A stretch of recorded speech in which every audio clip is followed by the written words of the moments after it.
Ok, ça tourne. Les jeux coop qui ne sont pas des escape games et des dungeon crawlers et des jeux d'enquête. Première. Salut tout le monde, c'est Lizofy et bienvenue dans cette vidéo qui parlera encore de jeux et d'une gamme de jeux, ou plutôt, enfin pas forcément d'une gamme, mais en tout cas de style de jeu. Mais aujourd'hui j'avais envie de parler de jeux coopératifs. J'ai l'impression que sur ma chaîne, j'ai parlé que de Planète Apocalypse en jeu coopératif, alors qu'en vrai il y en a plein. Et pourtant les jeux coopératifs, j'aime ça, j'aime vraiment ça, surtout avec l'essor aujourd'hui de plein de types de jeux coopératifs disponibles, avec tous ces jeux à campagne où il faut passer des heures et des heures pour pouvoir voir le vrai truc intéressant de ce genre de jeu. Mais aujourd'hui j'avais envie d'exclure certains jeux parce que justement, par exemple, ces fameux jeux Legacy, etc., c'est très souvent le même type de jeu, à savoir des jeux d'enquête, des jeux d'escape game et surtout des jeux dungeon crawler, ou en tout cas avec un gameplay très dungeon crawler, le genre de jeu où on avance, on fait des tests, etc. Enfin, même par exemple un Zombicide reprend plus ou moins le système d'un dungeon crawler. C'est pourquoi aujourd'hui je vous présente 5 jeux qui sont des jeux coopératifs mais qui ne sont pas des dungeon crawlers, des escapes ou des jeux d'enquête. C'est pour ça la miniature, non pas de ça quoi. Et restez bien jusqu'à la fin car vous gagnerez un jeu dans cette vidéo, encore une fois, mais remerciez les éditeurs pour ça, ils sont toujours hyper chauds pour faire ce genre de choses, donc vraiment vous remercierez l'éditeur qui vous offre un jeu aujourd'hui. On commence ? Allez, c'est parti. Le premier jeu de cette sélection, j'en ai déjà un petit peu parlé dans une autre vidéo qui est sortie il y a pas mal de semaines maintenant, puisqu'il s'agit d'un jeu Carcassonne. J'ai découvert Carcassonne il y a maintenant à peine quelques mois, avec Gian qui me présente toujours aussi bien ses jeux, et vous pouvez voir du coup ma première partie de Carcassonne et ma découverte de Carcassonne sur ma vidéo Je teste enfin. Carcassonne, c'est un jeu où quand je l'ai découvert, j'ai fait « Ah oui, d'accord, je comprends vraiment pourquoi c'est un jeu classique, je comprends vraiment pourquoi c'est un jeu qu'on voit beaucoup dans les magasins et pourquoi ce jeu fonctionne aussi bien. Juste prendre une tuile, tu la places, tu fais des points ou pas, c'est waouh, qu'est-ce que c'est efficace. Il y a des défauts certes, mais ouais, franchement, j'ai été conquis. Et il n'y a pas si longtemps, cette année ou l'année dernière, je me souviens plus, je crois que c'était 2022 plutôt, un jeu est sorti sous la gamme Carcassonne et c'est un jeu coopératif. Et ce jeu-là, c'est Carcassonne Ombre et Brouillard. Alors Carcassonne Ombre et Brouillard, c'est un jeu qui reprend tout le système de jeu de Carcassonne, à savoir on prend une tuile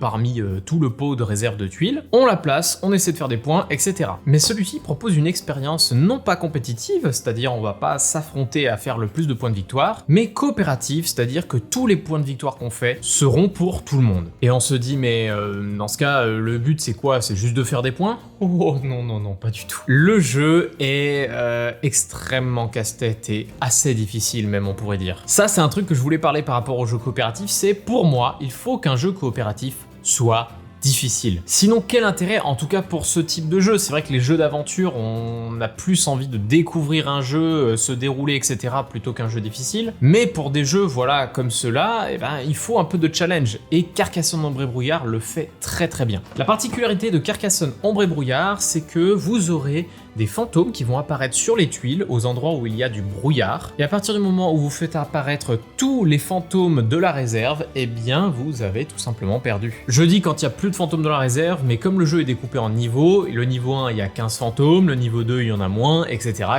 Et le but de chaque niveau est d'atteindre un certain score. Pour tout vous dire, premier niveau, il faut atteindre 50 points de victoire avec 15 fantômes dans la réserve. Et déjà ça, c'est compliqué. Mais il y a un goût de reviens-y à vouloir absolument réessayer, réessayer encore et encore jusqu'à ce qu'on y arrive. Notre première session, on a fait 4 ou 5 parties d'affilée, on n'a pas gagné. C'est un jeu qui vous accroche énormément justement parce qu'il est difficile et qui vous résiste pour pas grand chose. Vous savez que vous pouvez y arriver. Le plus haut qu'on a fait pour la première session, je crois que c'était 42 points, un truc comme ça. Mais le fait de rajouter des fantômes à chaque fois qu'il y a du brouillard, etc., c'est très compliqué. Le seul moyen d'enlever des fantômes sur le plateau, c'est de compléter les brouillards. Un peu comme quand vous complétez les routes ou que vous complétez les villes pour pouvoir récupérer des points. Là, vous complétez les brouillards, vous enlevez 3 fantômes, donc pas forcément tous les fantômes qu'il y a dessus, 3 fantômes sur tout le brouillard que vous venez de compléter. Mais le piège, c'est que vous pouvez mettre une pièce à un endroit où le brouillard ne se complète pas. Et donc, vous aurez des fantômes bloqués pour toute la partie et c'est ça qui rendra le jeu assez compliqué. Carcassonne Ombre et Brouillard, j'en ressors avec un très très bon ressenti, il y a vraiment de quoi faire, il y a 8 niveaux, ça peut paraître peu,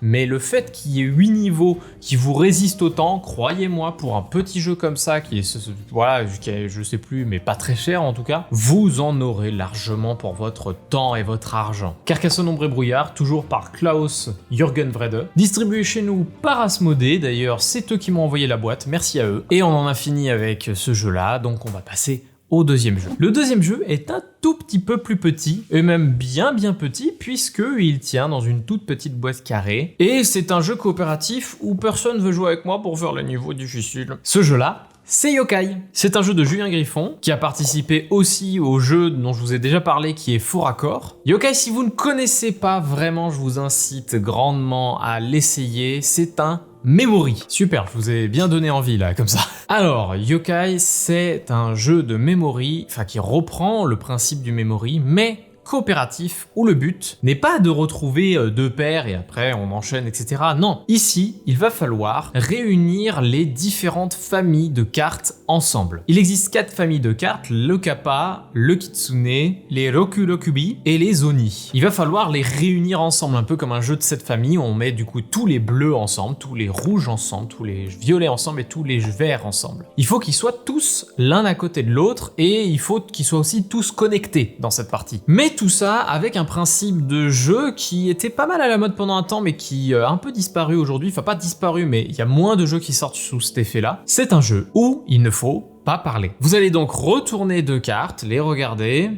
ok d'accord, il y a ça. Ensuite vous avez la possibilité de déplacer une carte qui est placée, pas forcément celle que vous venez de regarder mais souvent c'est mieux. Et selon l'endroit où vous mettez la carte, bah forcément vous indiquez quelque chose aux autres. Par exemple, je regarde ces 2 cartes, il y a un rouge et un bleu. Dans ce cas, je vais prendre cette carte bleue et je vais l'éloigner et la mettre bien ailleurs sur le plateau. Pour dire aux autres, mais sans le dire, cette carte-là et cette carte-là ne font pas partie de la même famille. Si par exemple elles avaient fait partie de la même famille, eh bien j'aurais déplacé les cartes comme ceci, pour indiquer aux autres ces deux-là sont de la même famille. Et la troisième chose qu'on doit faire pendant un tour, c'est soit révéler une carte indice, soit en poser une. Les cartes indices indiquent plus ou moins quelle carte il y a à cet endroit-là. Le problème d'une carte indice placée, c'est que une carte sera verrouillée et on ne pourra ni la regarder ni la déplacer. Donc il faut faire attention avec les cartes indices. Donc on se retrouve avec un jeu qui a l'air tout bête comme ça, faut juste réunir les familles entre elles, mais ce qui rend le jeu encore plus intéressant, bah, ce sont les niveaux supplémentaires. Dans les niveaux supplémentaires, on va nous demander par exemple de mettre telle famille de couleurs à côté d'une autre famille de couleurs. Les rouges à côté des verts, les bleus à côté des rouges, les violets à côté des rouges. On se retrouve donc avec des contraintes, et c'est ça qui est très intéressant dans le jeu, et la contrainte la plus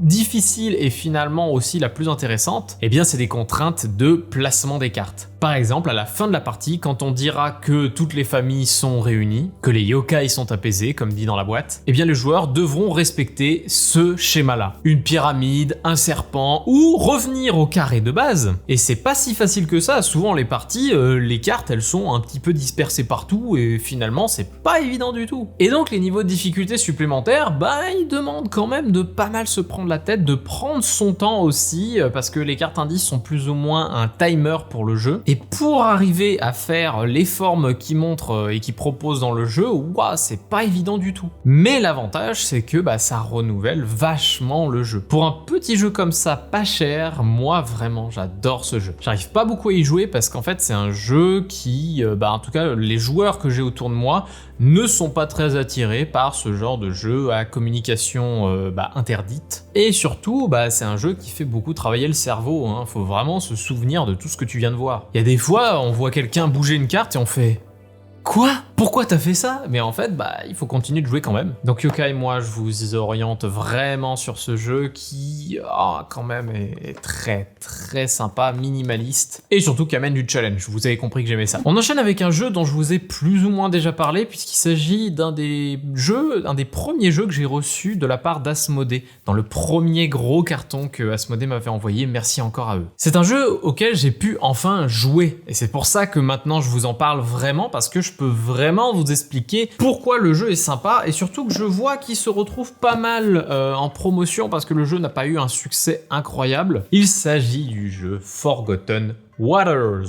Forgotten Waters est un jeu de Isaac Vega, J. Artus Ellis et Mr. Bistro. Et c'est surtout un jeu des éditeurs Played At Games qui ont fait pas mal de jeux qui se ressemblent pas mal dans la proposition. Je pense à Histoire de Peluche, je pense à dernièrement Familiar Tales aussi qui fonctionne là-dessus. L'idée est d'avoir un livre dépliant, un livre à spirale qui vous place un plateau, qui vous place, qui vous propose différents endroits, différents actions, des choses comme ça, et qui vous raconte surtout une histoire, une grande histoire. Celui-ci est un tout petit peu à part parce que il propose non pas une grande histoire, mais plusieurs scénarios. Le premier scénario est découpé plus ou moins en 2 parties et on en a pour entre 4 et 5 heures. Et il y a 5 scénarios je crois au total, ce qui nous fait quand même un total de 20-25 heures, ce qui est pas mal. Et encore, je vous dis ça, mais les autres scénarios sont sûrement plus longs. Mais Forgotten Waters, qu'est-ce que j'ai beaucoup aimé dans ce jeu? Alors déjà, je fais entre guillemets un petit disclaimer.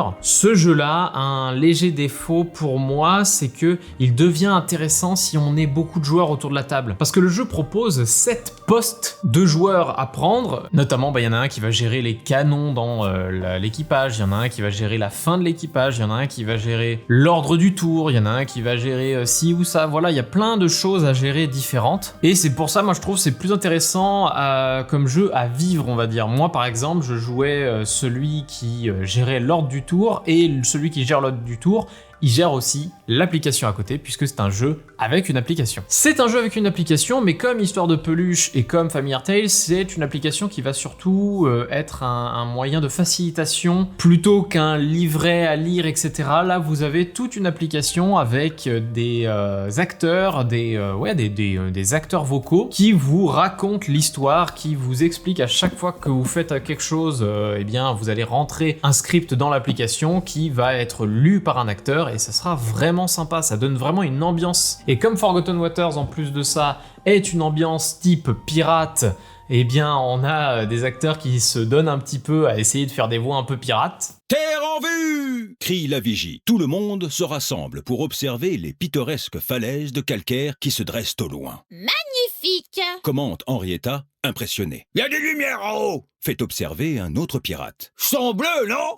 C'est étrange, hein? Et surtout, c'est un jeu en fait beaucoup d'aventure. On va se déplacer sur une carte et à chaque déplacement, on va découvrir plus ou moins des choses qui nous amèneront à des pages du livret en spirale. Et ensuite, lorsque nous arrivons à ces pages, nous avons plein d'actions disponibles qui vont de haut en bas. Et entre guillemets, la seule mécanique du jeu, c'est de bien se placer sur ces emplacements-là. On a très peu de temps pour le faire, 30 secondes à 1 minute. Et chacun notre tour, sans trop se concerter, on va devoir poser notre jeton, notre pion, sur une de ces cases actions qui nous permettront, eh bien, on sait pas. C'est tout l'intérêt du jeu qui nous est vraiment rabâché dans le livret, c'est de dire, lorsque vous faites cette étape-là, ne lisez pas ce que font les actions. Vous avez des indices au niveau des icônes de ce que font les actions, mais ne lisez pas précisément ce qu'elles peuvent faire, parce que justement, le but, c'est aussi d'avoir la surprise. Les actions ensuite sont expliquées sur la partie droite du livret, et on les fait de haut en bas. Ça a l'air très bête comme ça, en termes de mécanique pure, le jeu n'est pas incroyable, mais comme il amène quelque chose de très immersif, eh bien on se laisse emporter dedans par les scripts, par juste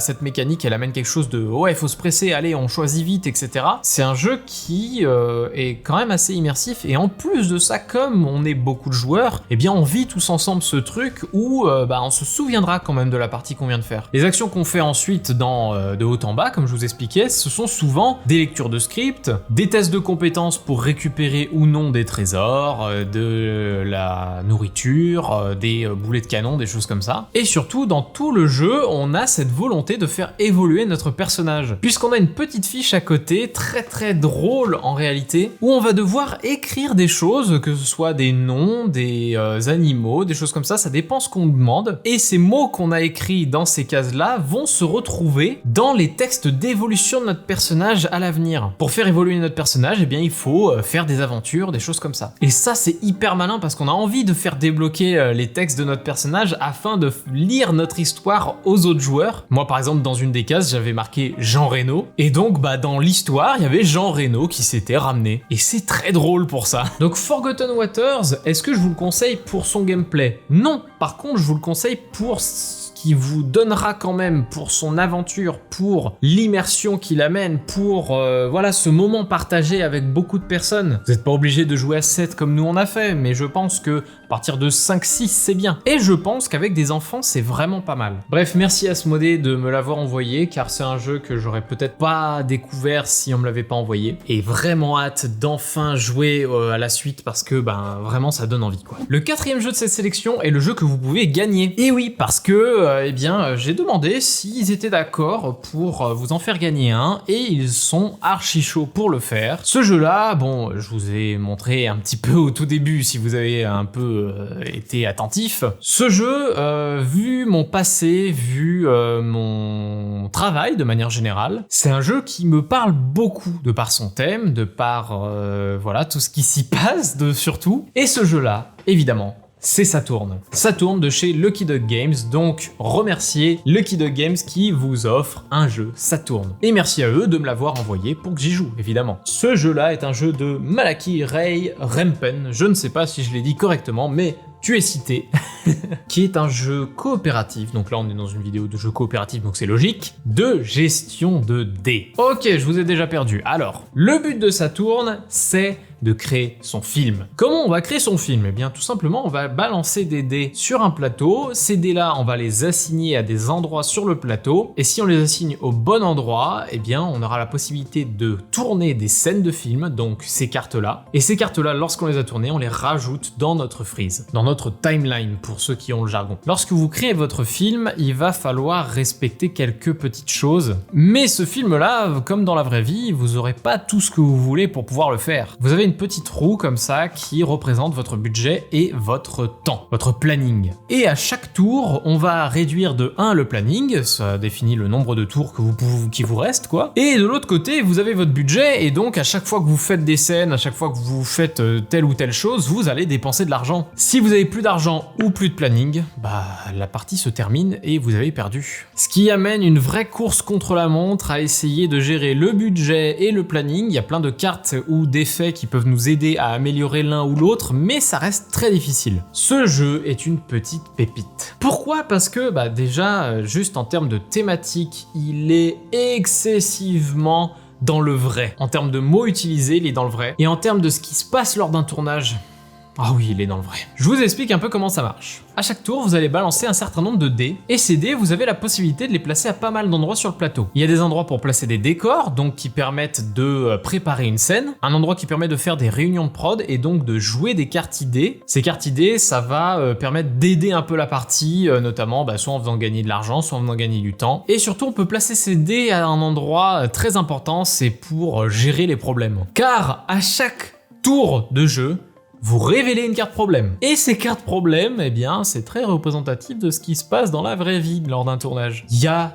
toujours des problèmes. À chaque putain de tour et surtout à chaque jour de tournage, vous aurez un problème. Ce problème, ça peut être si vous tournez une scène, elle vous coûtera plus cher. Vous ne pouvez pas utiliser les jokers. Vous ne pouvez pas verrouiller des dés. Car oui, quand vous posez des dés, si par exemple vous n'avez pas fini une action, vous pouvez laisser un dé et le joueur suivant aura juste moins de dés à balancer. Bref, les problèmes vont s'accumuler si on s'en occupe pas, et c'est ce qui peut être très très gênant. En l'occurrence, vous pouvez laisser 3 problèmes actifs. Le problème, c'est que plus vous avez de problèmes actifs, plus ils sont difficiles à résoudre. Le premier problème, il faut juste 2 dés. Le deuxième problème, il faut 2 dés de la même face. Et le troisième problème, il faut 3 dés de la même face. Ça fait un peu perdre la face. Et une case qui me fait beaucoup rire et qui est, je trouve, assez représentative de ce qui se passe dans le milieu, c'est une case action qui s'appelle engager un stagiaire. En engageant un stagiaire, vous utilisez un dé pour la face que vous souhaitez. Donc un stagiaire, c'est plus ou moins le joker qui va nous aider en permanence, sauf que il ajoute une carte problème. Sachant qu'on a une carte problème à chaque tour, ça fait bien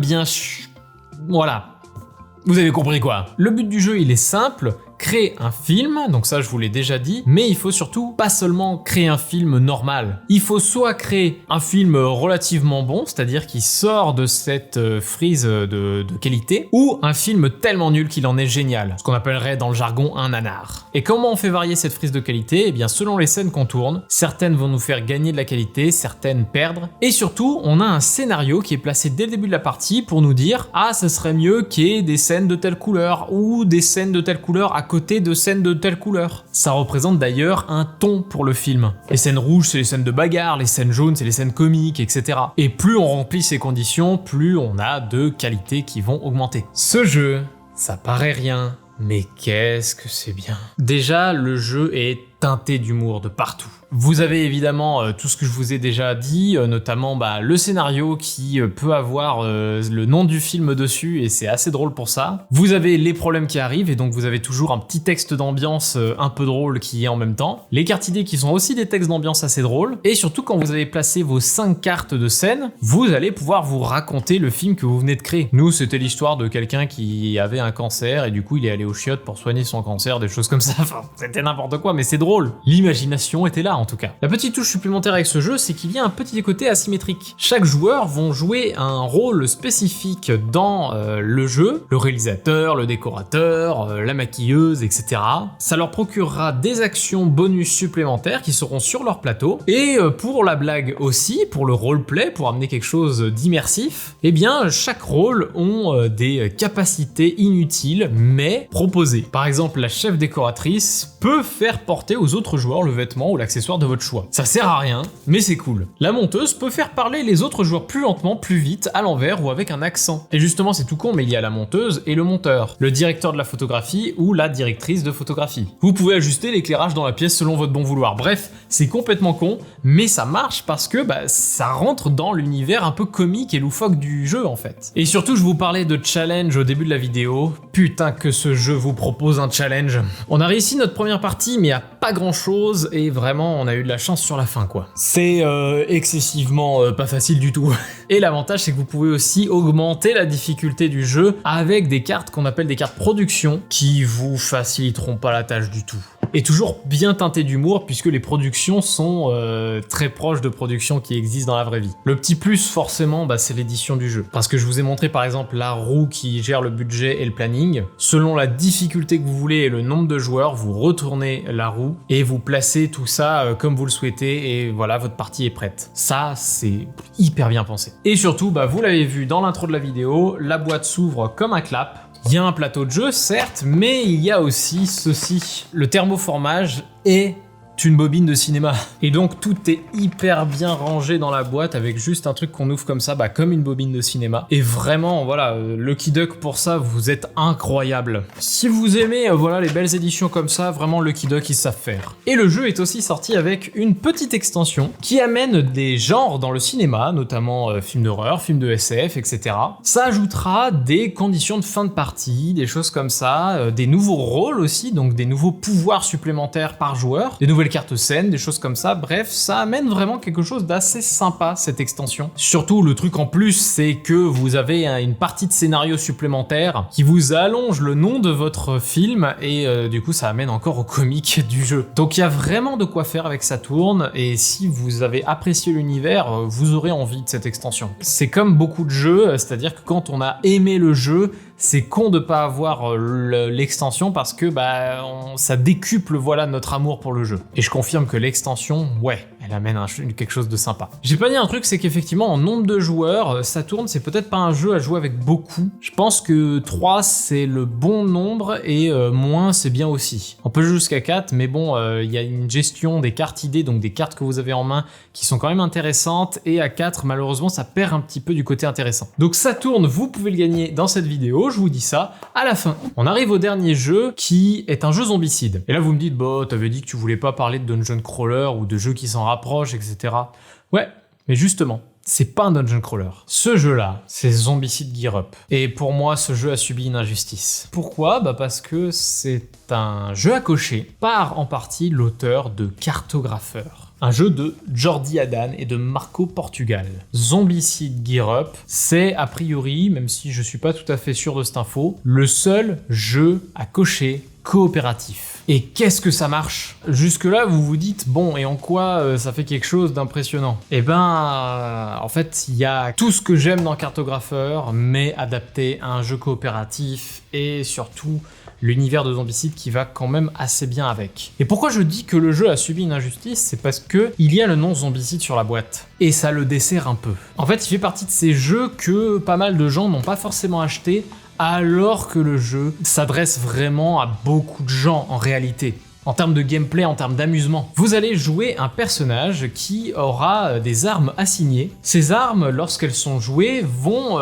faire une forme polygonale. Donc en plus de ça, c'est un jeu avec des polyomino, et ça, j'adore. C'est pour ça que j'adore Cartographeur. Et ces formes-là, vous allez les mettre sur les différents zombies qui vont vous attaquer. À chaque tour, on va retourner une carte, ce sera l'arme qu'on jouera, et on la dessinera sur un zombie de notre choix. Comment tuer un zombie? Il faut remplir toutes ces cases, ce qui représente plus ou moins tous ces PV. Jusque-là, ok, hein, voilà, c'est simple, on doit juste remplir des cases sur un zombie. Sauf que le truc intéressant, c'est que le côté coopératif est bien présent. À chaque tour, on invoque des zombies, on va devoir se les partager entre les joueurs, et donc celui qui est plus ou moins dans la merde, on va lui récupérer les zombies quand même. Mais surtout, nos armes ont des capacités. On a des armes qui permettent de repousser les zombies pour qu'ils nous fassent des dégâts beaucoup plus tard. On a des armes qui attaquent tous les zombies sur une ligne, donc on va pouvoir faire le symbole et le polyomino sur toute une ligne. Et bien évidemment, une arme qui permet de faire sa forme sur les joueurs adjacents. Et donc d'aider nos copains qui sont peut-être dans la merde. Le but du jeu, c'est d'affronter un boss, il y en a 6 dans la boîte, et chaque boss ont aussi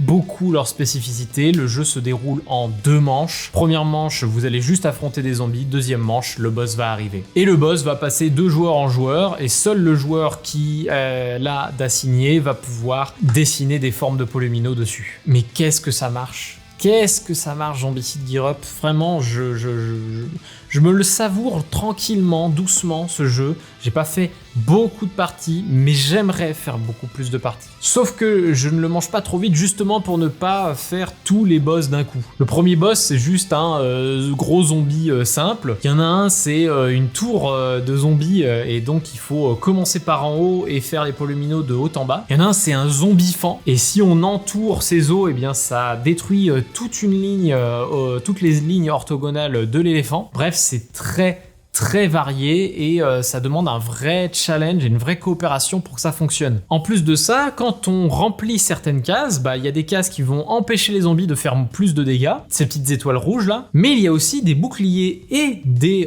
balles. Les boucliers permettent d'encaisser des PV à la place des PV, et les balles permettent de remplir une case où on veut lorsqu'on les dépense. Ça permet de bien se remettre dans la partie, et notamment pour le boss de fin, on dépense plein de balles d'un coup, et là on remplit des cases un peu partout, et là ça aide vraiment. Celui-ci, qu'est-ce que j'aurais aimé qu'il soit un peu plus parlant pour les gens. Les amoureux de Zombicide, je suis même pas sûr qu'ils s'y retrouvent, à part dans l'univers, mais par contre les gens qui sont un peu plus familiales, etc., qu'est-ce que ça marche? Il y a un peu les effets des armes à comprendre au début, mais globalement, c'est excessivement simple et un jeu assez court, 30 minutes. Je suis hyper content d'avoir pu découvrir ce jeu, parce que en plus de ça, l'auteur de Cartographeur, ça me parle, un de mes jeux préférés, et en version coopératif, ça marche super bien. Donc si vous aviez des doutes sur ce jeu, non, n'en ayez pas, c'est vraiment super bien. Vous en ressortirez en disant « Ah mais moi je veux réessayer, je veux qu'on y arrive ». Il y a des niveaux de difficulté quand même pour jauger un petit peu la difficulté du jeu. En facile, c'est quand même assez facile. En normal, c'est là où ça commence à être compliqué, et plus on monte, alors là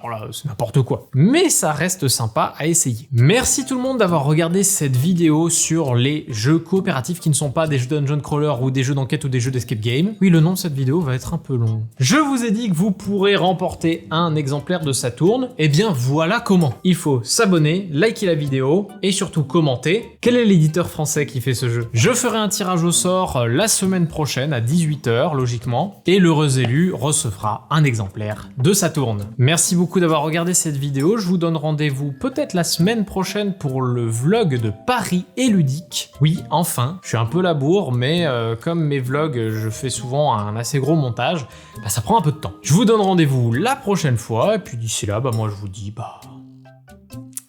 salut!